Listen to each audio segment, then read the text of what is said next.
Top stories tonight. DSS denies invasion of Labour headquarters. 7 injured as fire races filling station in Ikeja area of Lagos. Kaduna residents laud government for relaxing curfew. Kenyan police clash with protesters, injuring journalists.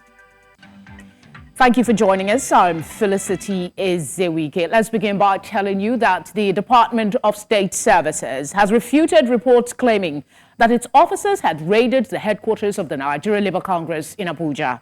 The denial comes following allegations by NLC that the service had sent armed men to its office and that they had carted away some documents. According to the union, the operatives stormed the Labour office around 8:30 p.m. on Wednesday. The NLC said it was not immediately able to ascertain all the things taken away from its office. However, in a response on Thursday, the spokesperson for the service, Peter Afunaya, said its personnel were not responsible for the ransacking of the Labour Union's office. Here, we try to conduct our own personal investigation to know actually what happened yesterday. And one of the security guys we met on. Meanwhile, eyewitnesses at the premises of the alleged invasion of the Nigerian Labour Congress, the Labour House headquarters in Abuja, have disputed claims of an invasion by the NLC by personnel of the Department of State Services. The NLC, in a statement, accused security operatives of illegally raiding its office without a valid search warrant over the ongoing End Bad Governance protests. Our correspondent, Idong Joseph, visited the NLC facility and filed this report. This is a brief conversation with eyewitnesses who were on the ground when the alleged raid of the National Secretariat of the Nigerian Labour Congress happened last night. After unsuccessful efforts to get occupants and security personnel guarding the facility to speak to us on camera, we had to rely on this recording. Now DSS. You say whether they don't check the man for house, they don't see the man. That's why they come to the man office.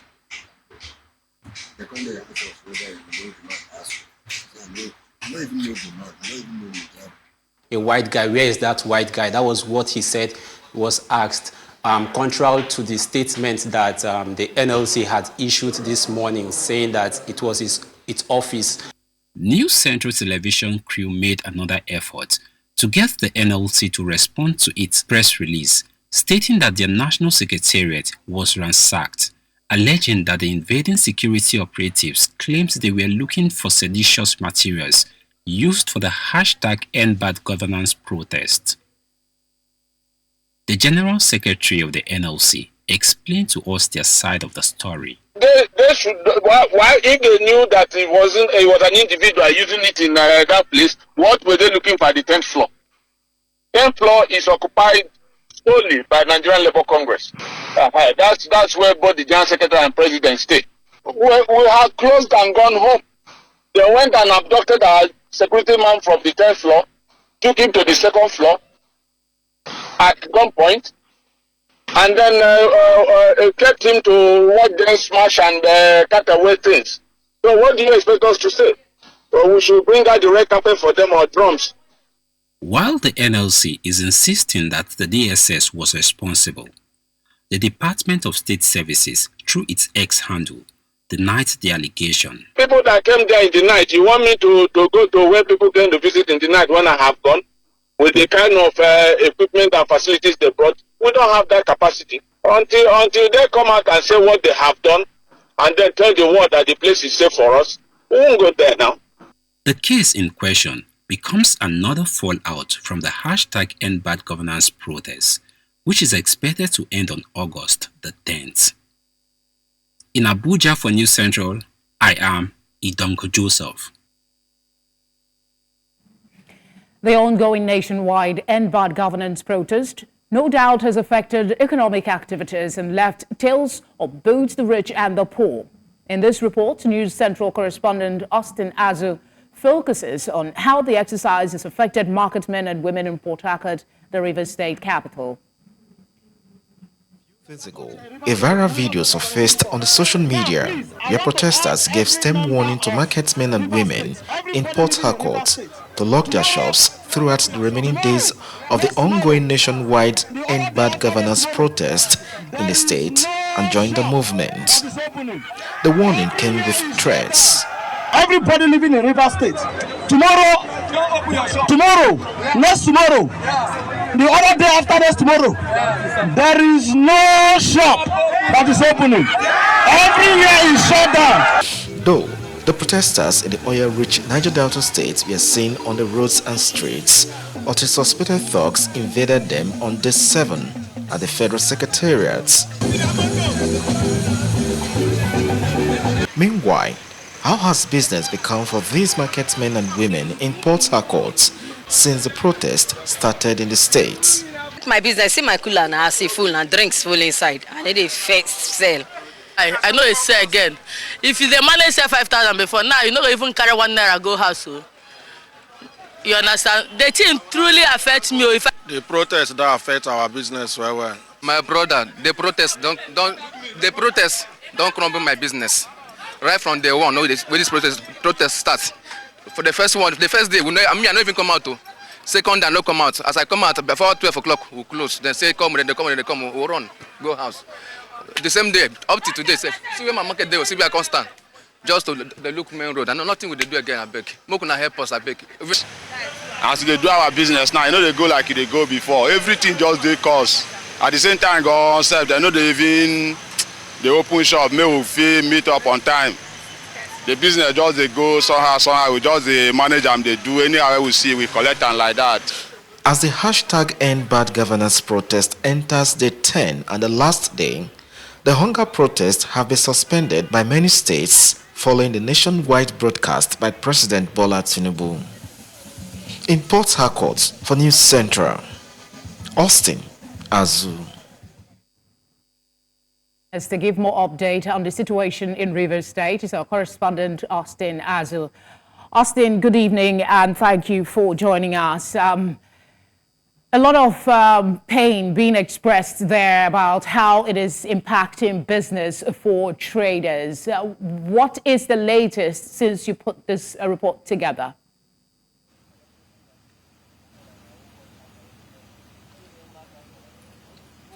Well, the activities for the day here in Port Harcourt, the River State capital, seems to be very, very hectic one because we went around the designated places that protesters were supposed to converge or where they have been converging from for the past 7 days.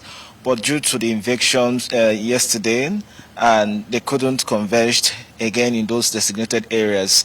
But more specifically, that of the Federal Secretariat, where they used to hold their, their protection, were occupied by, suspected thugs, and because of that, they couldn't come out to come and continue the 8th protest. We equally went to the Pleasure Park as well. We saw security personnel on the ground. So vis-a-vis ditto the issues that surround today's, supposed to be a protest day. But however, the organizers went into a closed session with the CP, and the outcome of the meeting has not been revealed to journalists. But from what we gathered so far, it seems that the meeting ended in deadlock, and so definitely there's hope for them to return tomorrow, so that they'll be able to have an understanding with the CP, so that they will go about the next day protest and complete their 10 days protest here in River State. So like what you rightly said earlier on about the lamentations of the traders, that's just a few among others, because we equally spoke to a cross-section of residents in the state, those in the transport sector, and those in doing the small scale businesses all lamented the same thing, because one way or the other their business were really impacted. Or like when you have other days, those who came out to do 1 or 2 businesses couldn't complete it. So the 10 days protest, or the 8th of the protest here in Port Harcourt already has impacted a lot of businesses, and they are only asking that the protest should just come to an end so that they will go back to their place of work and continue their struggle again. But most importantly, what everyone keeps saying about is still boils down to, reduction of fuel price. That if there's a reduction of fuel price, obviously life will become more, better for most of them than what they are experiencing now. I mean, you've given us a very comprehensive update, but I'd like to ask, compared to when the protest started and now, what is the level of tension and apprehension, even among the traders that you spoke with? We heard one say that he is trying to stay far away from where his business is in order to see if anything is going to happen. That is on the one hand. From your observation and the meeting that you said allegedly that has happened, I want you to make an informed inference if the protests has ended, or there will still be some attempt to carry it on to the 10th day.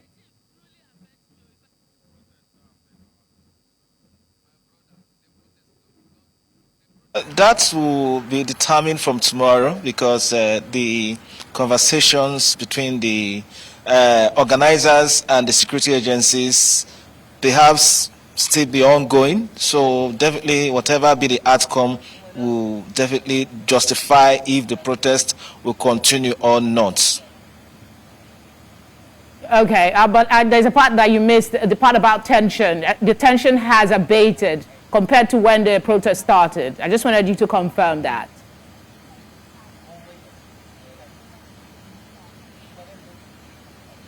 Oh, of course, the tension has quite heightened at the moment because, one, the invasion that took place yesterday and some of the other activities that accumulated before yesterday.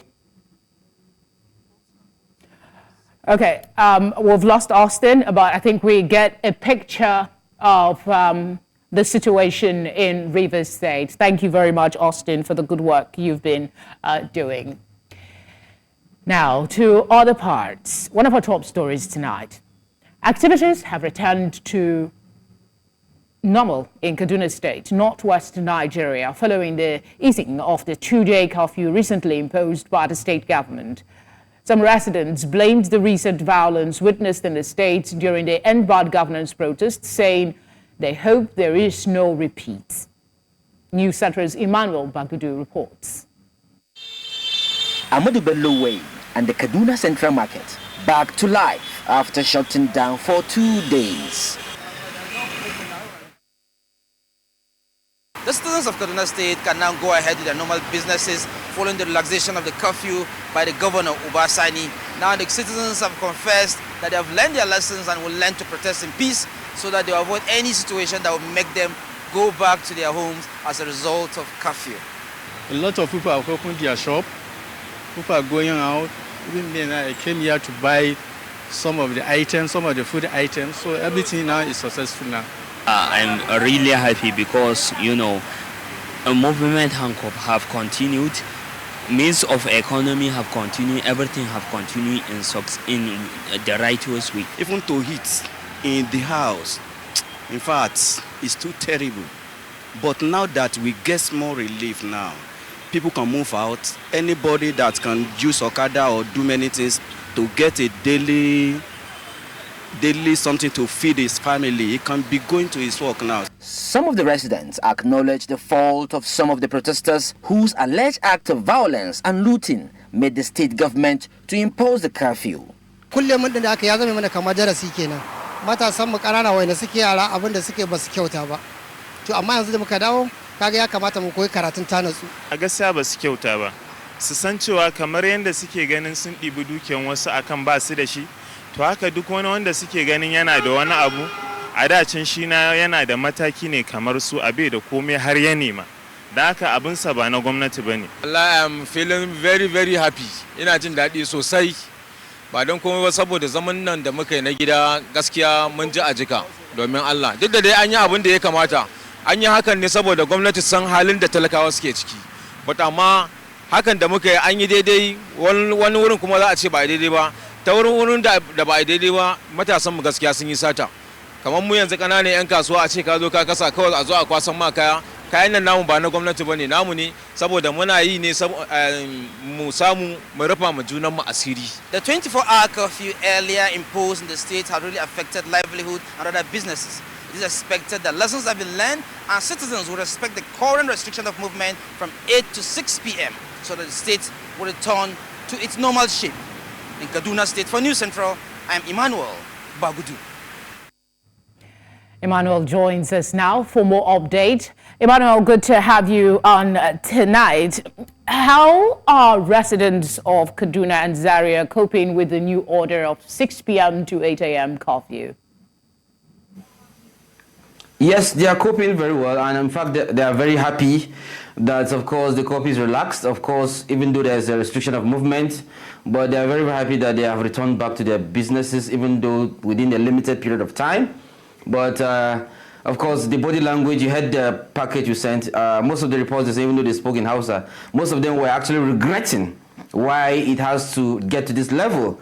Most of them actually expressed their displeasure over the looting spree by some hoodlums, alleged hoodlums who invaded or rather infiltrated the protest. And they also gave their advice. You had words like "Ayi zanga zanga, ayi sata," meaning that there was a protest and there was also a looting. You had stuff like "kayan kasuwa ba kayan gwamnati bane," meaning that they think the properties of a trader doesn't belong to the government. So why extending, why transfer your anger with the government to an ordinary trader by looting him? So those are words that coming in from residents who actually express the regrets over the situation, and they are actually happy that the governor actually consider the fact that they have to continue to enjoy their livelihoods and live by then relaxing the curfew, and they're very, very happy and they are ready to cope whatever it is, because they feel it's even a relief for them. So they are very, very okay, and they don't have any choice than to cope. Actually, I mean 6 p.m. and then 6 p.m. to 8 a.m. in the morning is not a bad deal. You reported that management of the Nigerian army are meeting with Samaru Zaria community over the case of alleged killing of the teenager by a soldier. What is the latest development on that? Yes, I had a phone call just this evening with Baba Mohammed Husseini. That's the father of the late Ismail Mohammed, who was allegedly shot by the soldier of the Nigerian army. He told me that he just finished, that the meeting actually took place, that they came as promised around 10 a.m. in the morning today to pick him alongside his family, some of his family members, and then some other eyewitnesses. And they had a meeting with the Nigerian Army Corps of Military Police. So that is the arm that is responsible for court martial. And within that arm, there are investigative officers of soldiers, special forces who are meant to investigate those kind of issues, and they met those sections of persons as well. And then the army promised that they are going to get back to them, that they will call them and tell them about the outcome of the investigation, and then what they have actually found out and the way forward. But of course, in Nigeria, when somebody says he's going to get back to you, it raises a lot of eyebrow. So those are the things that we look out for as News Central, since we're the ones that actually broke out the story. I mean, it's in its entirety. We're going to be looking out to that, yeah. All right, Emmanuel, good work. Thank you for speaking with us. Thank you very much. Well, for a short break, we have more stories when we come back. Just stay with us.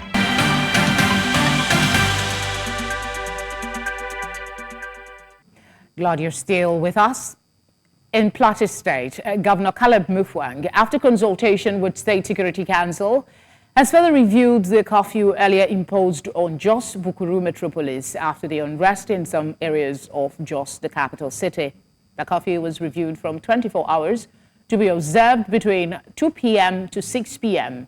and furthermore reviewed on Thursday to begin by 12 p.m. and end 6 p.m. daily until further notice.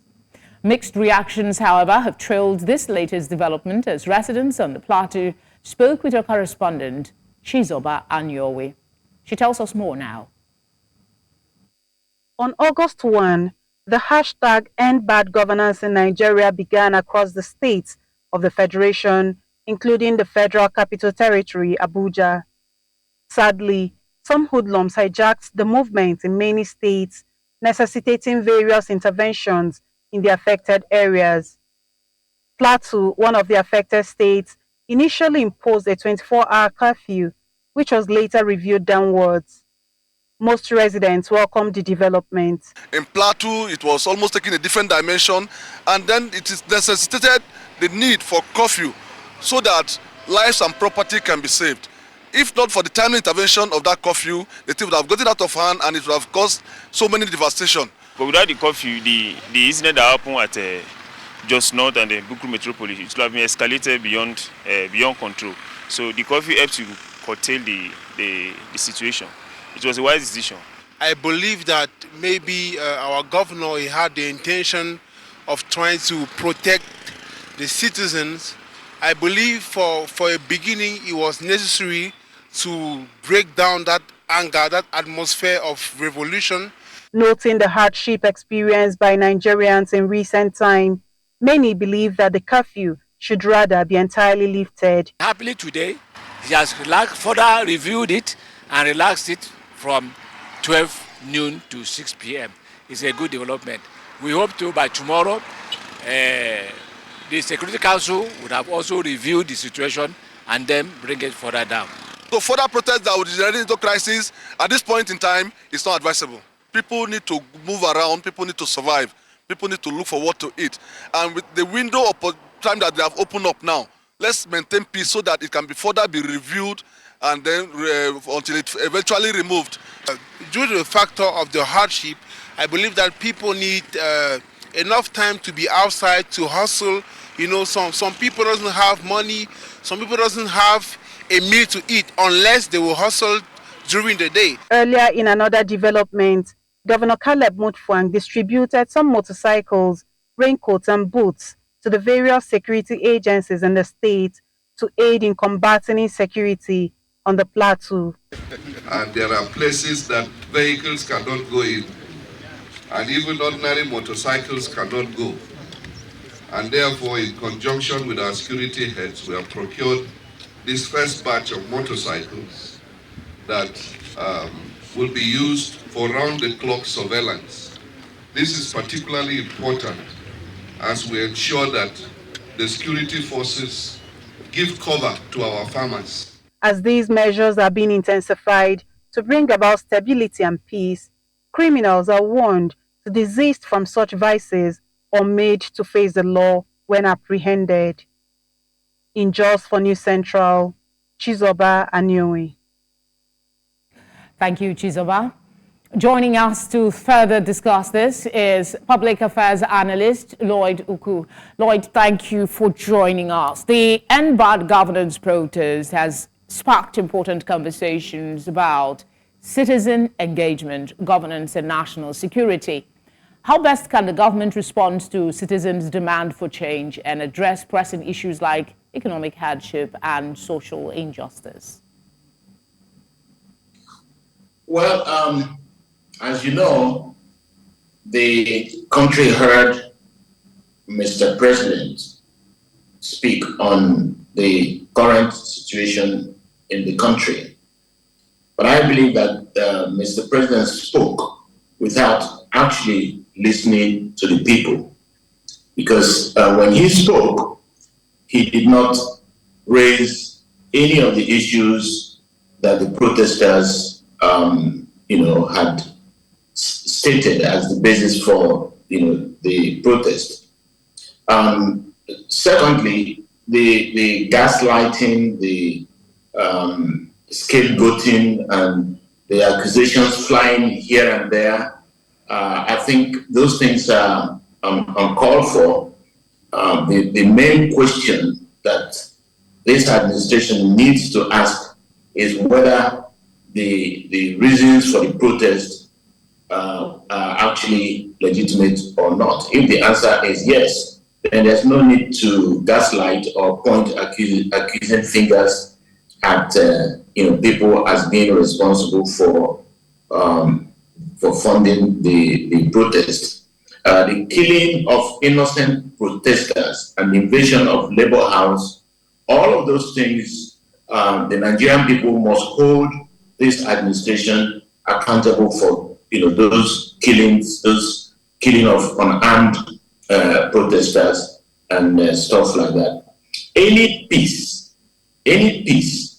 extracted from the people without justice and without addressing the issues that are responsible for the protest is not going to stand the test of time. Because when you force the protesters out of the streets, they will certainly exhale anyhow. They will vent their frustration somehow. It is that somehow that gives me concern when you take these people out of the streets, as I think is the case now. Journalists were not spared in the brutality recorded during the protest. How can security agencies strike a balance between maintaining order and respecting citizens' rights to peaceful assembly? Well, the first way to avoid such a situation is to have made sure that the things that raised the protest were not there in the first place. That's the first. And you will recall that the protesters gave more than 2 weeks notice of their intentions, but their intentions were not taken into consideration. The government just felt that they were not serious and therefore did not do anything. So that's the first thing. The second thing is that the Constitution allows the people to exercise the right to freedom of expression. And so you have to strike a balance to ensure that the people are protected while they are protesting. And if the police and the security agencies are around to ensure that the people are protected, they will also make sure that it doesn't get out of control. Protests getting out of control is not unusual, because a protest is not a carnival. It's not where you go and just dance on the street and have fun. People are angry. So you expect human beings to act sometimes irrationally when they are angry. And that's where the security agencies, would come in. And when they do come in, they must treat them very well, not use excessive force to send them out. I was part of one of the protests, and I noticed that the force applied by the police was brutal force, was very excessive, and so the young protesters, took advantage of that. Quite unfortunate indeed. Before I let you go, how effective are curfews as a tool for restoring order in states like Kaduna and Plateau, and what are the potential long-term implications for civil liberties? Well, the curfews are good measures. Of course, I don't think that the protesters were planning to protest at night. So placing the curfews at night was not bad. But what I found as unacceptable was banishing the protesters in Abuja, for instance, to the stadium, as if protesting is a sporting event or a musical event. And in Lagos, they were also given the time to protest. You can protest from 7 to 4 or 5. Again, protesting is not a 9 to 5 job where you come to work by 7 and close by 5. These are angry people. You have a conversation with the government through 2 important ways. The first one is through the ballot box. That we had in 2023, and it failed miserably because this very administration wrecked the exercise. In between the 4-year term of this administration, the people have the right to express themselves as well, and this is through things like protests. And what surprises most of us is that the president of this country Bola Ahmed Tinubu rose to the ranks, rose to the top by All right, Lloyd, enjoying... I'm sorry to interject, but that's the much time will permit us for this conversation. Thank you for speaking with us. Thank you very much for having me. Coming up, 7 injured as fire races filling station at Allen Avenue, Lagos. That's after the break. Do stay with us.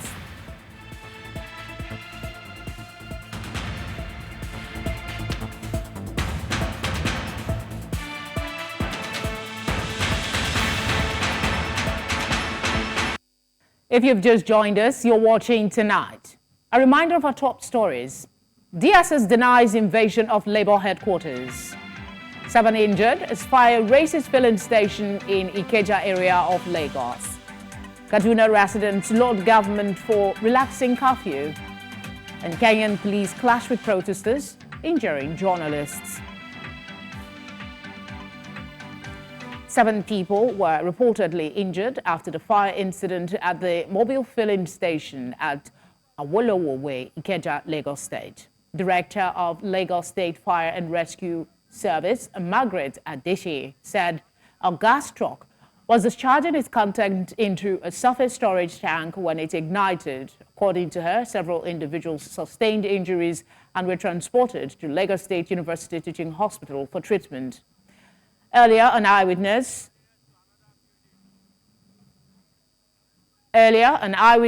gave an account of the incident while speaking with News Central's Bernard Akede. I saw some guys, at least about 2. One was seated on the main road. The man has already got burned completely. So I don't know whether he survived it or not. And another one too. I think the fire caught the half of the body of that person. I don't know where about the 2 of them. That's what I saw. Thank you very much. Quite unfortunate that these things keep happening. In Bayelsa State, a devastating boat explosion has claimed the lives of at least 20 people. The wooden cargo boat, God Bless Dixon, was carrying over 64 passengers and crew when it caught fire and exploded in the Bayelsa waterways on Wednesday. According to ASP Musa Mohammed, police spokesman in Bayelsa, the incident occurred along the Ezetuwan community in southern Ijo local government area. Rescue efforts by the Marine Police Unit are still ongoing as the full extent of the tragedy becomes clear. The boat was carrying farm produce from a rural settlement to Swali markets in Yenagwa when the disaster struck. Ogoniba Ipigansi, chairman of the Maritime Workers Union of Nigeria Bayelsa chapter, also confirmed the incident on Thursday.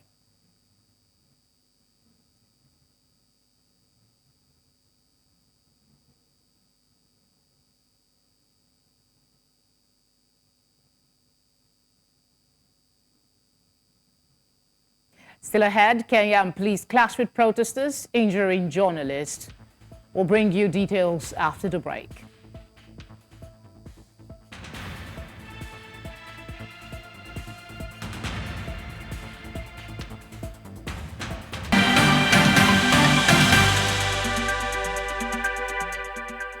Kenyan police on Thursday unleashed volleys of tear gas in the capital, Nairobi, leaving several journalists injured as scattered groups of protesters took to the streets. The protests were part of a renewed day of action against President William Ruto, who is facing increasing pressure from demonstrators demanding good governance and accountability from the government.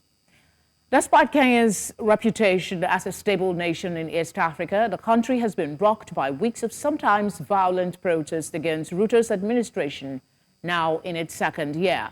The demonstrations have been largely led by young Gen Z Kenyans.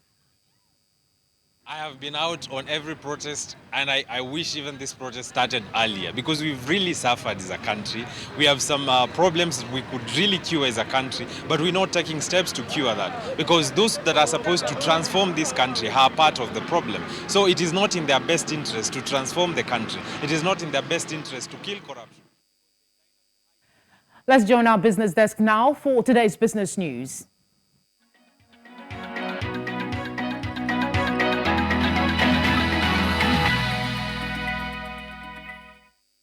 Business news in association with Money Master PSB, the easy way to master your money.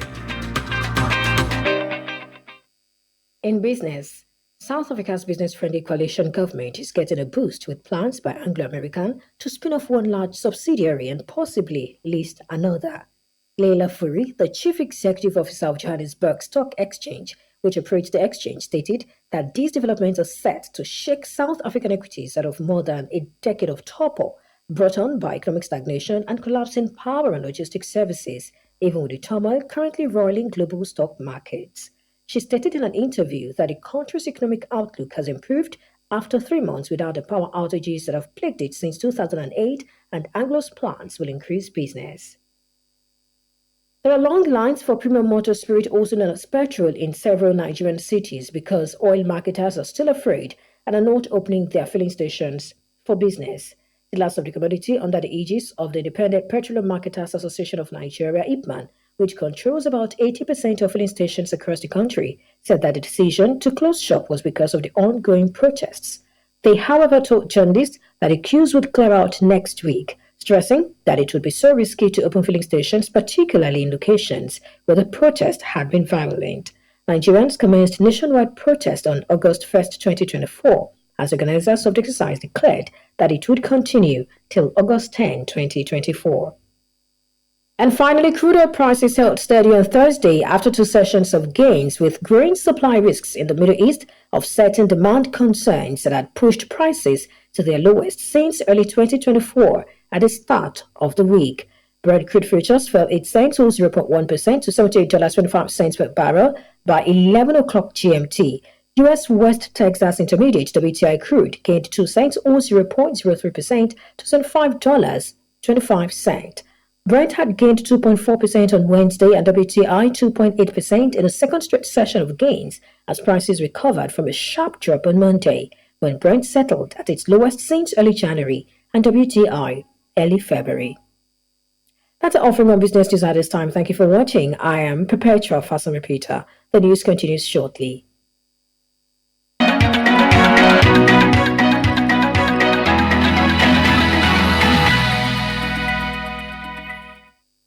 Business news in association with Money Master PSB, the easy way to master your money.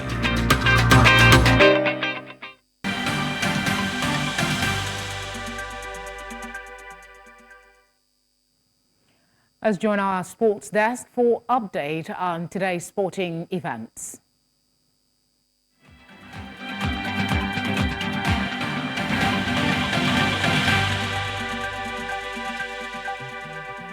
Sports update brought to you by Corn Oil. Corn Oil, we go the extra mile. In the world of sport, Nigeria's Folashade Rafiatu Lawal narrowly missed out on a podium finish in a fiercely contested women's 59 kg weightlifting event at the 2024 Olympics, securing 5th place with a total lift of 230 kg. Lawal's impressive performance saw her fall short 5 kg off the bronze medal position. Despite falling short, Lawal set a new personal best by lifting 5 kg more than her previous record. Chinese weightlifter Hun Zunhee defended her title in the women's division, lifting 89 kg in the snatch and setting an Olympic record in the clean and jerk with 117 kg, achieving a winning total of 206 kg. Romania's Mihela Kumbe took the silver medal with 205 kg, and the bronze medal went to Kamboa Shudruchana of Thailand with 200 kg. Botswana Lesile Tibogo is the new men's 200-meter champion. The 21-year-old have thrown down the gauntlet in the semi-finals, setting the fastest time in qualifying with an impressive 19.96 seconds, and beating pre-race favourite American Noah Lyles. Lyles missed out on becoming the first man since Usain Bolt to complete an Olympic double and the first American man to complete an Olympic sprint double since Carl Lewis 40 years ago. In the final, Tibogo was simply unstoppable, comfortably heading towards the finish line and crossing it with a time of 19.46 seconds. American Kenny Bednarek claimed silver at 19.62 seconds, while Lyles settled for bronze at 19.70 seconds. well shy of his personal best. It was Botswana's first ever Olympic gold medal at the Games. Morocco won the first ever medal at the Olympic football event, the dominant 6-0 thrashing of North African rivals Egypt in the men's football third-place match. The match started on an unfortunate note for the Pharaohs, as midfielder Zizou was forced out with an hamstring injury after 10 minutes. Morocco capitalized on their absence to score 2 goals in 3 minutes and put them in the driving seat. After the break, Egypt struggled to trouble the Atlas Lions' defense, with only 2 shots on targets by the 70th minute. Meanwhile, Morocco's superb finishing remained as they scored another 4 times to make it a remarkable 6 goals from 6 shots on targets. The icing on the cake arrived at the death as Ashraf Hakimi scored a brilliant free kick from distance to claim the bronze medal. Finally, in the world of sport, former Confederation of African Football President Issa Hayatou is dead. He died on Thursday, August 8, 2024, in Paris following an illness. Hayatou was born on August 9, 1946 in Garoua, Cameroon, and was president of the Confederation of African Football from 1988 to March 2017.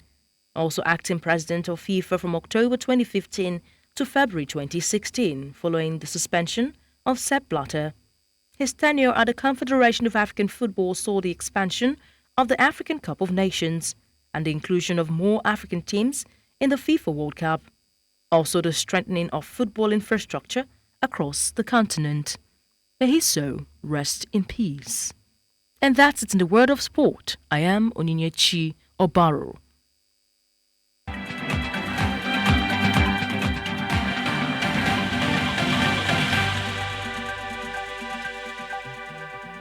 Sports Update, brought to you by Corn Oil. Corn Oil, we go the extra mile.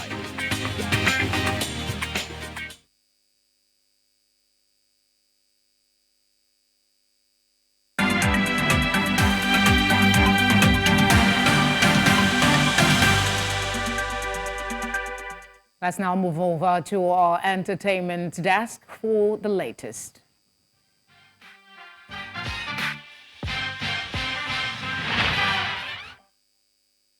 Entertainment news in association with Glow Unlimited. And now in entertainment tonight. Oxlade fans are excited as a Nigerian singer and songwriter has announced his highly anticipated debut album titled Oxlade from Africa. It's set to drop next month, so fans don't have to wait much longer. The 20th of September is the date, and it's exciting news. Oxlade himself broke the news on socials with a few teaser posts. Now fans are expecting that the project will feature Oxlade's hit singles as well as new and unreleased tracks. The project's track list is yet to be revealed, but fans predict it will feature several artists across the African continent. We'll be sure to bring you more details as they unfold.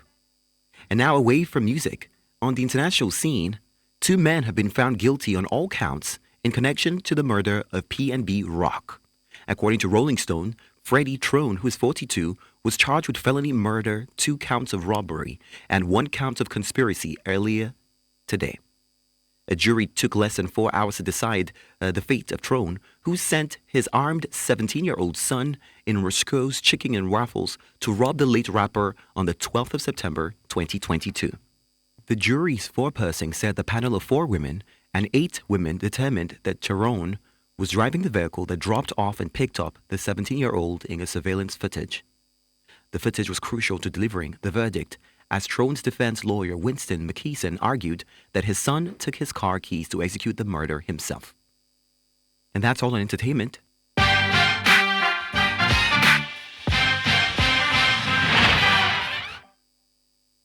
Entertainment news in association with Glow Unlimited.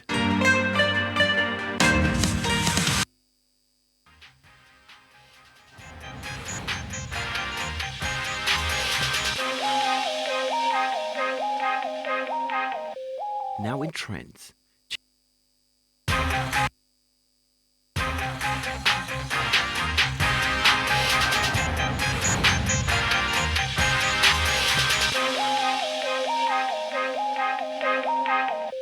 Now in trends. Chidima Adeshina, the embattled Miss South Africa contestant who became the subject of an investigation into her nationality, has withdrawn from the pageant. Chidima, the model of Nigerian heritage, was recently subject to controversies over her eligibility to contest of this year's Miss South Africa. The 23-year-old, who is believed to be of Nigerian dad and Mozambique mom heritage, pulled out of the competition for the safety of my family and I, according to her. She went further in her statement to thank everyone beside her from the start of the Miss South Africa journey. She also went further to wish her fellow finalists all the best for the remainder of the competition. Here are a few of the reactions on social media. This one by Asiwaju Larry says South Africans are desperately doing a witch hunt against Chidima Adeshina, and their government has stepped in to back them. They don't even try to hide their xenophobia again. This is bad and disgusting image for the entire Africa. Another one by Ikeja Enebili says xenophobia is not a joke. See how far South Africans went just to kick Chidima out of the pageant. One by Truth NG says, bro, I've never seen this level of hate, bigotry, and xenophobia. Like the South African government legit pulled state resources on a whole witch hunt to dig and try to find something incriminating on the Miss South Africa Chidima's family. Found nothing on her and now going after her mother. And finally, Emeka says this xenophobia thing is funny because Tharina Boats, that once contested for Miss SA in 2018, has both Thai and South Africa origins and no brows were raised. She has gone ahead to contest in Miss World Thailand and Miss Universe Thailand. Is xenophobia reserved for fellow blacks? Well, that's how much you can take on entertainment. Back with the rest of the news.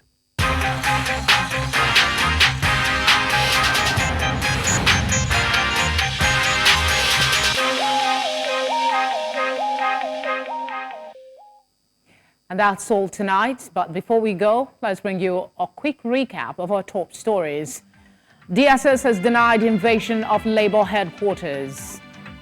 7 injured as fire raises filling station in Ikeja area of Lagos. Kaduna residents have lauded government for relaxing curfew. We also told you that Kenyan police have clashed with protesters, injuring journalists. Do send your eyewitness report to the number showing now on your screen. You can follow us on social media as well at News Central TV. You can watch News Central live on DSTV channel 422, Star Times channel 274, Avo TV and on YouTube. Many thanks for watching. Good night.